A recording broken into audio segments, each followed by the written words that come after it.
Jacques Lacan was a French psychoanalyst who has gained tremendous influence in the 20th century. He is often referred to as the most controversial psychoanalyst since Freud. One of the main reasons why Lacan's psychoanalytic work was so distinctive was due to his very original approach to language. Lacan thought that Freudian psychoanalysis should be viewed through the lens of structuralist linguistics. Ferdinand de Saussure, the father of structuralist linguistics, revolutionized the field of semiotics by dividing the sign, any sign, into two components, namely the signifier and the signified.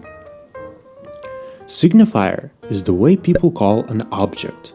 For example, this juicy fruit is called an apple, while the signified is the object itself, the actual juicy fruit that we eat. For Saussure, the relationship between the signifier and the signified is mutually balanced. They both, the signifier and the signified, are equally important. It's not the case that one produces the other, they simply coexist. For Lacan, however, this relationship is that of imbalance.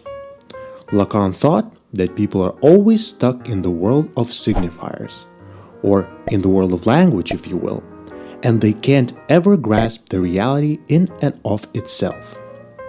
Saussure simply draws a distinction between the real world and the world of signifiers, whereas Lacan pushes Saussure's argument further by saying that signifiers obstruct our ability to ever grasp the signified. To put it differently, when we come up with a word for an object, say apple or pomme, we try to bring this object into being, into our consciousness. Unfortunately, according to Lacan, the object that is being described in our consciousness is already lost.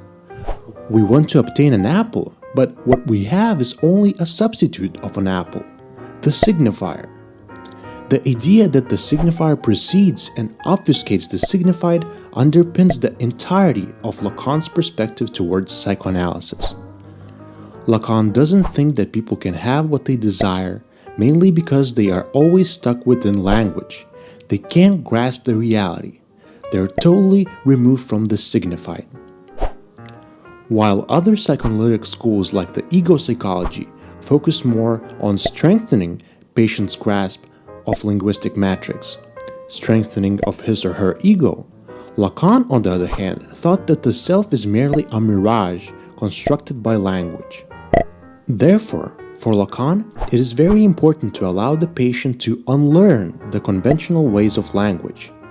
In fact, the ego that is constructed in everyday life should be totally subverted during the Lacanian analysis. The patient should be invited to free her unconscious, which may only happen if the patient allows the linguistic matrix to speak through her.